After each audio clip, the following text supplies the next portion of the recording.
Bonjour à tous, j'espère que vous allez bien. Alors aujourd'hui nous allons parler des addictions. Qu'est-ce que c'est qu'une addiction? Une addiction, c'est une dépendance, c'est-à-dire que c'est quelque chose dont je ne peux pas me passer. Aujourd'hui il existe différentes addictions, différentes dépendances, riches et variées.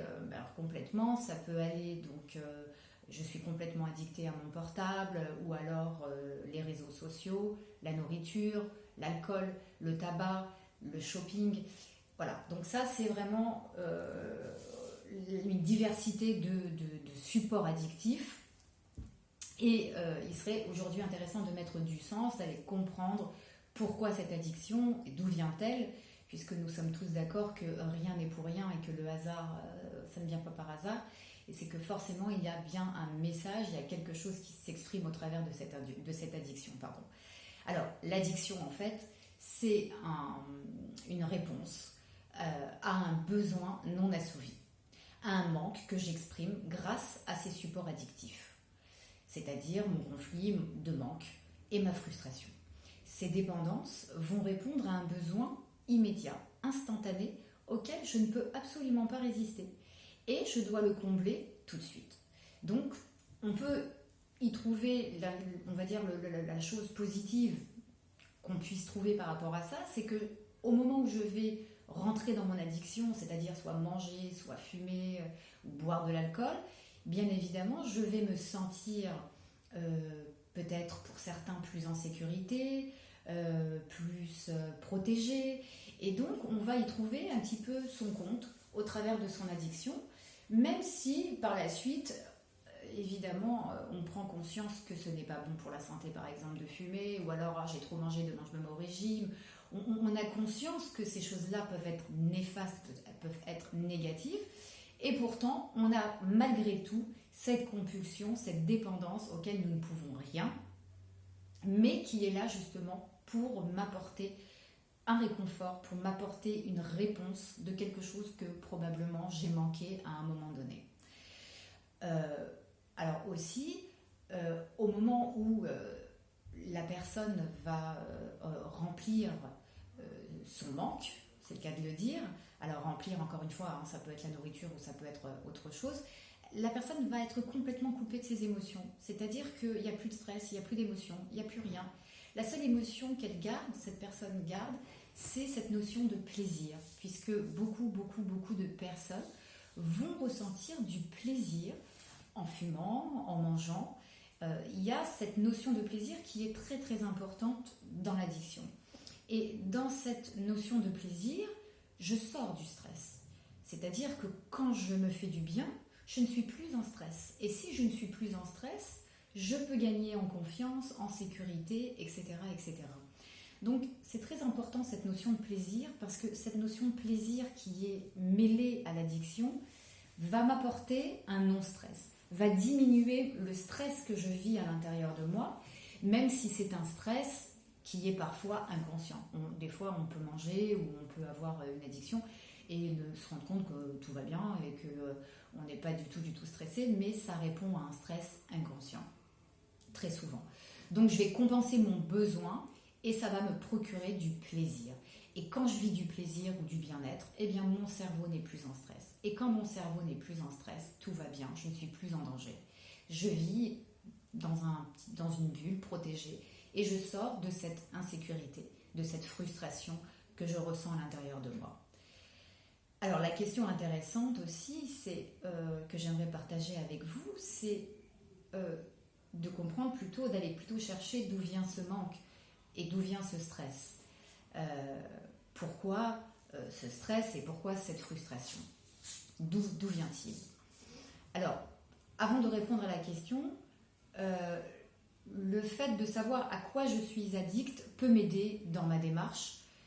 C'est-à-dire que le support de la dépendance est une représentation de la frustration.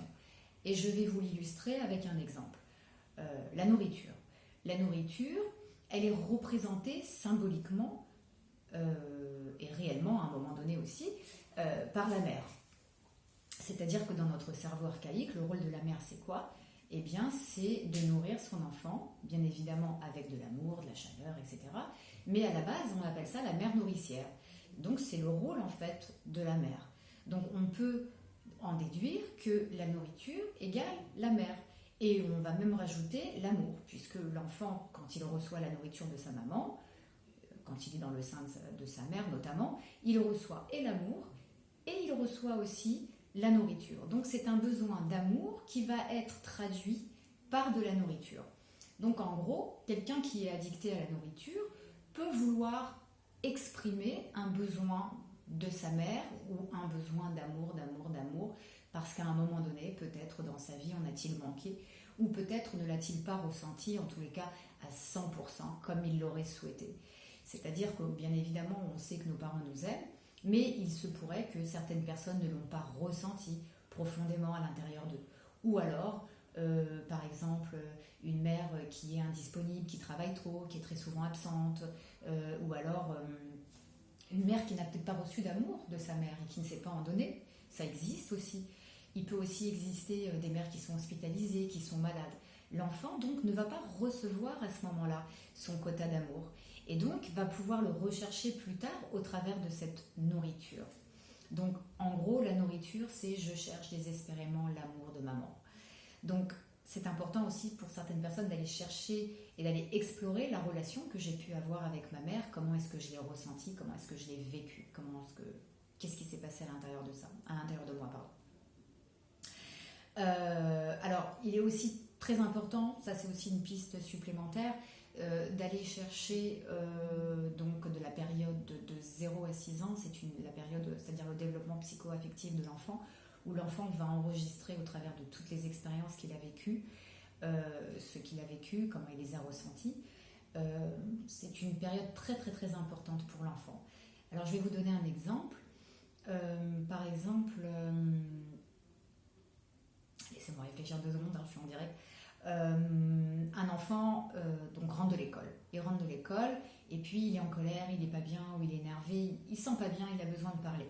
Si la maman à ce moment-là ne l'écoute pas, il n'entend pas et qu'il ne se sent pas écouté par sa maman, mais qu'au lieu que sa maman l'écoute et lui apporte du réconfort, d'essayer de comprendre qu'est-ce qu'il a, le faire parler, et qu'à ce moment-là, la mère va le consoler grâce à une friandise ou du chocolat, l'enfant va enregistrer qu'il n'est consolé qu'à partir du moment où il reçoit de la nourriture, où il reçoit du chocolat. Et donc, peu après, par la suite, de manière complètement inconsciente, retraduire cet événement au travers dans sa vie adulte. Alors, je vais vous donner aussi un autre exemple.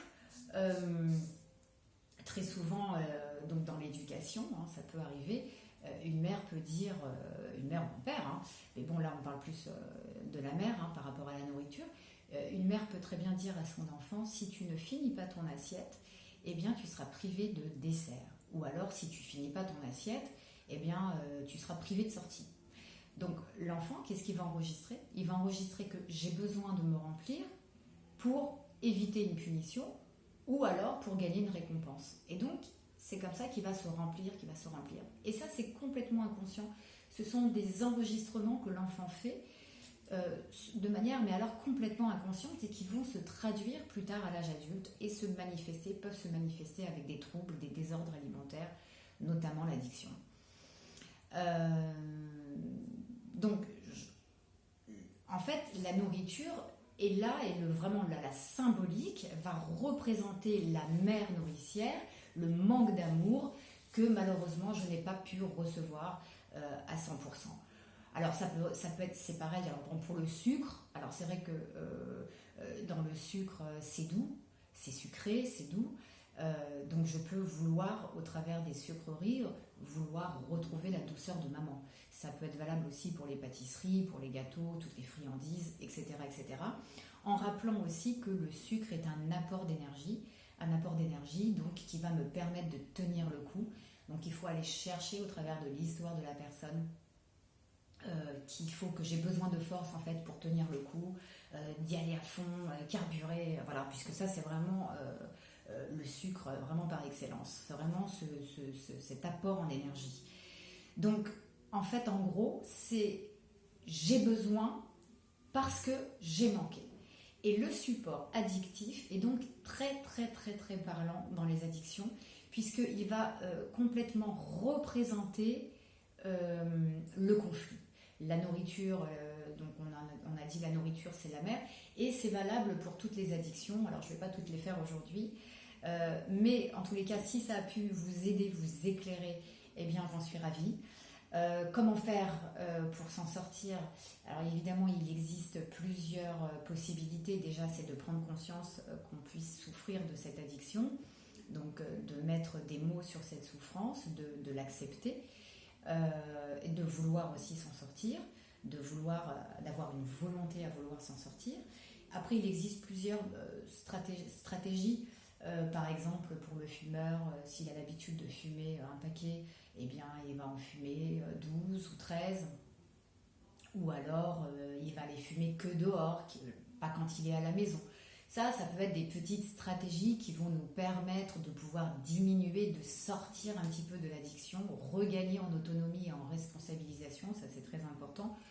Alors c'est valable pour la nourriture, j'achète pas de gâteau, ça y est, c'est fini.